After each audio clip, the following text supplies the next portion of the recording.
And when we looked at the failed material itself, it had like a blocky shape and slick and slop, which told us there was pre-existing movement in the slope prior to failure, a long time before failure. And we're postulating that due to the couple of dry weeks we had before this, the material had some time to dry out, perhaps some of the cracks opened up a little bit, and as soon as we had the big rain like we did from Tuesday, that infiltrated the cracks, and that build-up of poor water pressure facilitated the failure. What is a bit worrying is the fact that it happened instantaneously, so there was no warning. Luckily for us, it happened at night. Have you gone up to see whether there are other cracks? I have not, but that's what we're planning on, sending a team out to do this. We asked to have this failure surface surveyed. So once we get that shape, we can do a quick back analysis to see typically where we need to start looking for the cracks, because you can see it's very densely vegetated at the top.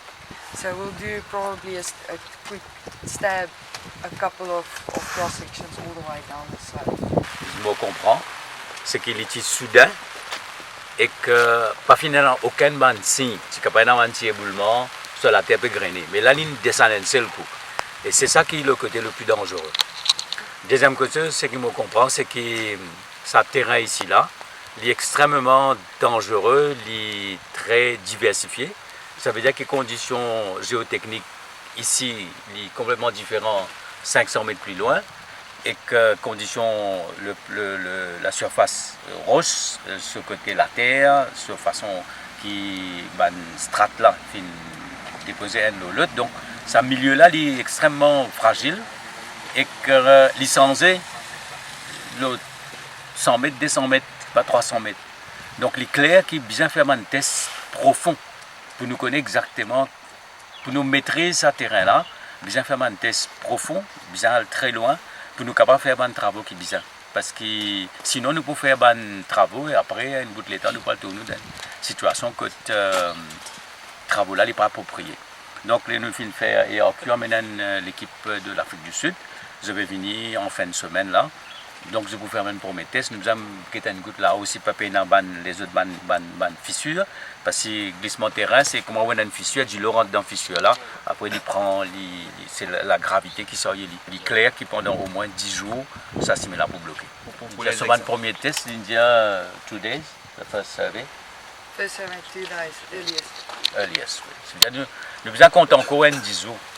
D'accord, et à ce moment-là vous prenez une décision sur la réouverture ou non? Ah ben là, ban test pour dire nous qui ban travaux qui besoin faire. Est-ce qu'il là-bas on fait ce qu'ils appellent shotcreting là, de mettre ciment, mais parce qu'ils besoin faire ça ici, mais ne pas les faire aucun quick fill là.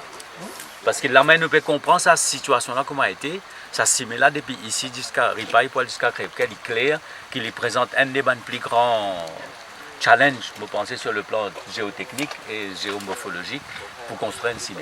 Alors, bon, ban test pas de faire, c'est clair. Mais aujourd'hui, ce qui nous fait trouver nos affaires, c'est que ban test qui nous fait pas approprié, mais ce qui nous peut faire aussi bizarre, les bizarres ban test appropriés, nous besoin faire tous les 100 mètres. Par exemple, là-bas, côté d'un effondrement, l'eau 250 mètres, nous fait 13 places et nous fait drilling. C'est l'eau distance de 250 mètres. Donc ici, on va connaître combien de tests vous besoin faire. Donc, il est clair qu'il nous faut besoin faire un test approprié. We're not going to do any physical testing. What we plan on doing is doing a back calculation. So it's going to be a theoretical, mathematical back calculation to show us exactly the areas that we need to focus on. Then we're going to send a team of experts. They're going to look for signs of failure, which could be something like a small little crack forming, or it could be a tree that's growing skew, or any of the numerous amount of things that will point us to the fact that there might be a problem. If we see a problem, we again do an analysis to see what the risk is associated with that portion, and then we will make a recommendation on how safe it is based on that calculation. It's going to be 7 weeks to 10 days. So 1 week to 10 days. 1 week to 10.